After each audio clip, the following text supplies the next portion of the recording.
Good morning children. Third lesson के हम थे पेज नंबर 24 पर। हमारा टॉपिक चल रहा था life cycle of a silk moth. आपको पता ही है सिल्क मॉथ से ही हमें सिल्क का फाइबर मिलता है और उसी फाइबर से फिर सिल्क के कपड़े बनाए जाते हैं। अब सिल्क मॉथ से ये सिल्क का मिलता कैसे, एक लाइफ साइकिल होता है, तो मैं आपको बताती हूँ। ये देखिए, जैसे ये फीमेल अडल्ट मोथ है या फीमेल अडल्ट सिल्कवॉर्म है। ये जो फीमेल मोथ है ये लगभग 400 के करीब क्या देता है, अंडे देता है। ठीक है, कहाँ देता है? मलबेरी लीव्स में।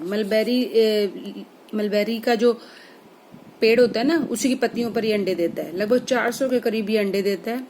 कुछ टाइम बाद जब ये अंडे हैच होते हैं तो उसमें से कीड़ा सा निकलता है, जो कैटरपिलर, जिसको आप कैटरपिलर भी बोल सकते हो, लार्वा भी बोल सकते हो, वो क्रॉल करता हुआ घूमता है।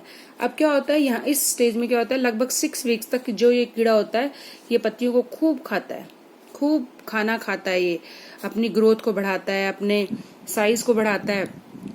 और क्या होता है, आपको पता है सिल्क क्या है, इनके मुंह से निकलने वाला एक सिक्रीशन है। तो इस टाइम में इनकी मुंह की जो ग्लैंड है ना, वो भी डेवलप हो जाती है बहुत ज्यादा।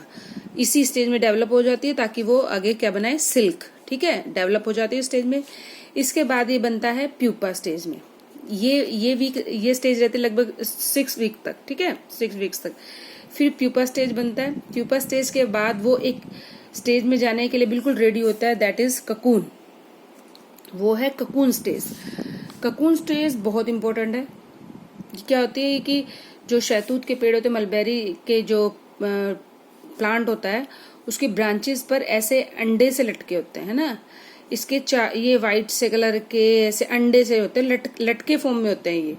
इसके चारों ओर जो ये कीड़ा होता है ना, ये अपने चारों ओर अपने मुंह से जो अपना सिक्रीशन होता है ना, सिक्रीशन मतलब अपना रस, वो निकालता रहता है और वो इसकी बॉडी के चारों ओर लिपटता चला जाता है और एक वो अंडे की फॉर्म में बन जाता है। इसी को कहते हैं ककून। ठीक है, फिर कुछ टाइम बाद मतलब वीक के कुछ वीक के बाद फिर क्या होता है, ये ककून क्या होता है, टूटता है और उसमें से क्या निकलती है, फीमेल मोथ निकलती है। फीमेल या मेल जो भी निकलेंगी। ठीक है, फीमेल निकलेगी तो वो फिर अंडे देगी, फिर उनसे कैटरपिलर निकलेगा, फिर प्यूपा स्टेज, फिर ककून स्टेज, फिर वो हैच होंगे और फिर वही अडल्ट। तो इस तरह से इसका एक लाइफ साइकिल चलता रहता है। ठीक है, अब क्या है कि फिर अब एक चीज हो रहा है, ये तो है अगर आपको अडल्ट मोथ चाहिए तो ये लाइफ साइकिल है। बट अब फाइबर कहाँ है? फाइबर लेने के लिए क्या करना पड़ता है, जब इसका लाइफ साइकिल चल रहा होता है, जो ककून स्टेज होती है ना, ककून स्टेज, उसी स्टेज में सारे ककून इकट्ठे कर लिए जाते हैं और उनको क्या करा जाता है, पानी में बॉइल्ड वाटर में उनको डाल दिया जाता है। जिससे क्या होता है, ककून के अंदर जो कीड़ा होता है वो तो मर जाता है। ठीक है, ककून के अंदर का कीड़ा मर जाएगा और उसके ऊपर जो फाइबर लिपटा हुआ ना, अंडे के ऊपर एक गोंद होता है, जैसे गम, फेविकोल, ऐसे कुछ चिपचिपा सा उसमें लिपटा रहता है वो। तो गर्म पानी में डालने से वो चिपचिपाहट खत्म हो जाती है और उसके अंदर के जो रेशे होते हैं वो ऐसे पानी में तैरने लगते हैं, अलग हो जाते हैं। ठीक है, इन रेशों को फिर अलग कर लिया जाता है, उनसे यान बनते हैं, धागे बनते हैं, और उन्हीं धागों से मिलके फिर आपके कौन से सिल्क के कपड़े बनते हैं। ठीक है, ये तो था पूरा लाइफ साइकिल ऑफ सिल्कवॉर्म, देखा आपने। ठीक है, ये तो है लाइफ साइकिल और ये वो फॉर्म है जो इस ककून से स्टार्ट होके फिर उसको बॉईल करते हैं, फिर इससे फाइबर मिलते हैं, फिर उससे क्लॉथ मिलती है। तो ये 2 चीज होती हैं। सिल्क मोथ अगर अडल्ट प्राप्त करना है तो ये वाला, और अगर आपको फाइबर लेना है तो ये प्रोसेस करना पड़ता है। ठीक है, तो ये तो मैंने आपको समझा दिया। अब आगे है सेरिकल्चर। ये अभी आपने देखा ना, ककून को पाला जाता है, मतलब सिल्क वॉर्म को पाला जाता है किसके लिए, ककून के लिए। The production of cocoon for their filament is called sericulture. ठीक है, तो डिफरेंट टाइप के silk, different texture are obtain. अलग अलग तरह के सिल्क होते हैं, अलग अलग के सिल्क मोथ से मिलते हैं, जैसे मूंगा सिल्क, टसर सिल्क, कोसा सिल्क। ये 3 डिफरेंट टाइप की वैरायटी है। ठीक है। द मोस्ट कॉमन सिल्क कौन सा है? Mulberry silk moth. ये जो जैसे मैंने आपको बताया मलबेरी सिल्क मोथ सबसे कॉमन है, ये अच्छी क्वालिटी का होता है। अब फीमेल, अब क्या होता है कि अब जो सेरीकल्चर जो होता है, सेरीकल्चर में क्या होता है कि जो ये अंडे होते हैं ना, जो मैंने आपको अंडे बताए, फीमेल सिल्क मोथ के जो अंडे होते हैं वो एक बॉक्स के अंदर, एक कंटेनर के अंदर रखे जाते हैं प्रॉपर। उनके अंदर पत्तियां डाल दी जाती हैं, उसको सेफ प्लेस पे रखा जाता है, हवादार जगह पे रखा जाता है, और उसके अंदर का टेम्परेचर, जितना उनको टेम्परेचर चाहिए 85 डिग्री फ़ारेनहाइट के लगभग उसका टेम्परेचर भी मेंटेन किया जाता है उस बॉक्स का, उसके अंदर। इसको कहते हैं इंक्यूबेशन, गर्म करना, है ना, उसको गर्मी देना, इतने डिग्री पे गर्मी देना अंडों को, वो क्या कहलाता है? इंक्यूबेशन। फिर जब वो हैच होते हैं, हैच मतलब जब वो टूटते हैं, तो सिल्कवर्म को आपको पता है अगली स्टेज क्या है? जब वो अंडे हैच होंगे तो उसमें से कीड़े निकलेंगे, लार्वा निकलेंगे, और उनको क्या चाहिए? Mulberry leaves. फिर वो डब्बों में क्या डाल देते हैं? मलबेरी लीव्स डाल देते हैं। For 6 weeks the worm eat animal क्या गया almost continuously and increase in size. वही बात है कि वो 6 वीक तक लगातार खाते रहते हैं और साइज में बढ़ते रहते हैं। At the end of the period they ready to spin their cocoon. End में वो ककून बनाने के लिए मतलब स्पिन मतलब अपने चारों ओर काटते हैं, अपने चारों ओर रेशा काटते हैं। फिर क्या करते हैं? वो उसी बॉक्स के अंदर ब्रांचेस ऑफ ट्रीज, जो मलबेरी ट्रीज है ना, उसकी ब्रांचेस डाल देते हैं। क्यों? मतलब श्रब वगैरह डाल देते हैं। क्यों? क्योंकि उनको पता है ककून क्या होता है? हैंग होता है, लटकता है ब्रांचेस पर। तो डब्बे में ही वो सब कुछ प्रॉपर ध्यान रखा जाता है। क्या होता है फिर? वो जो कैटरपिलर है उस ब्रांचेस पे चढ़ जाता है और लगभग 8 वीक के अंदर अंदर ककून तैयार हो जाता है। फिर बाद में उन सारे ककून, क्योंकि सेरीकल्चर का मतलब है कि उनको यंग मोथ नहीं बनाना है, वो ककून को पालते हैं, वो ककून को इकट्ठा करते हैं और उनको फिर क्या कर देते हैं। हाँ, इसमें मतलब ये है कि ठीक है, सेरीकल्चर मीन्स हाँ ये मान सकते हो कि ककून के लिए ज्यादा है। और फिर क्योंकि अब ककून के लिए स्टेज तो अंडे से शुरू होती है ना, अंडे फिर लार्वा फिर ककून, तो यंग सिल्कवर्म भी प्राप्त करना होता है और फाइबर भी। तो इन दोनों प्रोसेस को ही आप सेरीकल्चर कह सकते हो। फिर क्या होता है? जो ये ककून इकट्ठे किए गए थे वो कहाँ डाल दिए जाते हैं? गर्म पानी के अंदर। To kill the silkworm and loosen the silk fibre. ठीक है, उसको गर्म पानी में डालने से उसके अंदर का कीड़ा तो मर जाता है और सिल्क फाइबर जो है वो लूज हो जाते हैं, ढीले पड़ जाते हैं, तैरने लग जाते हैं। The silk fibre are then taken out and bound from the cocoon. This process is called railing.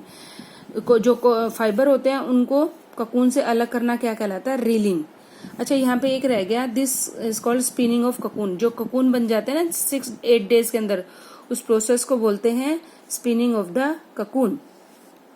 This is done by machine. ये जो प्रोसेस है वो मशीन के द्वारा होता है। कौन सा process? Reeling. The fibre are then spun into silk threads.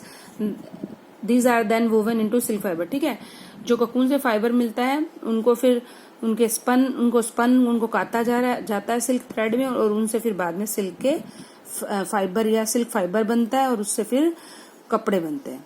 अच्छा, सिल्क को क्या होता है? कुछ लोग तो पालते हैं, है ना, सिल्क मोथ को पालते हैं, और फिर जो सिल्क मिलता है उसको बोलते हैं कल्टीवेटेड सिल्क। ठीक है, और जो सिल्क अनडोमेस्टिकेटेड सिल्क मोथ होता है ना, उससे मिलता है, यानी जिनको सिल्क मोथ को पाला नहीं जाता, वो ऐसे ही सिल्क पैदा हो जाता है, तो वो कहलाता है wild silk. Health hazard associated with silk production. देखो ये है जो अभी आपने पढ़ा, सिल्क प्रोडक्शन क्या होता है? सेरीकल्चर। ठीक है, लेकिन इसको पालने में कई बार क्या होता है, इन लोगों को कई बीमारियां हो जाती हैं, है ना। Worker employed in almost all process of sericulture industry are adversely affected by a number of diseases, inhalation or vapor arising from cocoon, undergoing steaming, cooking and reeling produces breathing problem। जब ये cocoon को गर्म करते हैं ना, तो उससे जो स्मेल निकलती है, फिर उसको कुक किया जाता है, फिर उसको रीलिंग किया जाता है। इस प्रोसेस के दौरान जो स्मेल निकलती है, जो केमिकल सा निकलता है ना, उससे लोगों को अस्थमा, सांस लेने की बीमारियां हो जाती हैं, और कुछ ब्रोंकियल, सांस लेने से रिलेटेड, है ना, गले की बीमारियां हो जाती हैं।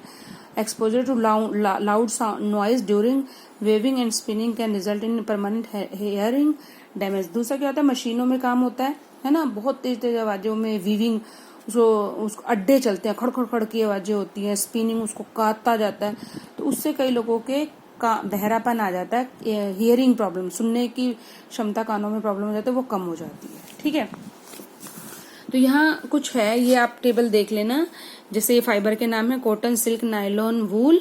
इसमें से ये 3 तो नेचुरल हैं, ये आर्टिफिशियल हैं। इसका बर्निंग करेक्टर है, ये तेजी से जलता है, ये धीरे धीरे जलता है, ये मेल्ट होता है, ये मेल्ट होता है बूंद बूंद, मतलब नायलॉन फॉल ऑन ड्रॉप्स, बूंद बूंद करके गिरता है ना, ड्रॉप करके गिरेगा।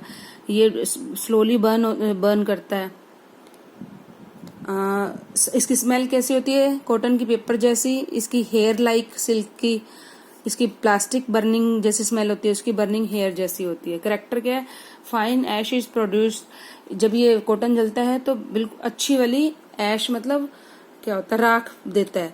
Silver beads which crush easily to powder, ये सिल्वर कलर के मोती सा देता है। Dry hard beads are produce that can be moulded when hot and are hard when cold. और जब नायलॉन जलता है तो ड्राई हार्ड बीड ऐसा मोती देता है, जब गर्म होता है तो आप उसे किसी भी फॉर्म में मोल्ड कर सकते हो, और जब वो ड्राई हो जाता है, सूख जाता है, तो वो ड्राई हो जाता है, ठंडा होने पर वो ड्राई हो जाता है। और जो अगर वूल जलता है तो उसका क्या करेक्टर है, first turn brown, then shiny hollow beads are produce which crumble on pressing. ठीक है, पहले तो ये ब्राउन कलर का होगा, फिर उसके बाद शाइनी होलो बीड, मतलब चमकदार, पारदर्शी, होलो, खोखला सा बीड सा बनेगा, विच क्रम्बल ऑन प्रेसिंग, जो इसको प्रेसिंग करने पर आप दबा सकते हो, मतलब बीच में से होलो है तो वो प्रेस हो जाता है। ठीक है, ये करेक्टर है, ये आप चेक कर सकते हो कि कौन सा फाइबर है, वो उसको जला के उसकी स्मेल से या उसके करेक्टर से आप उसे पहचान सकते हो। Okay, thank you.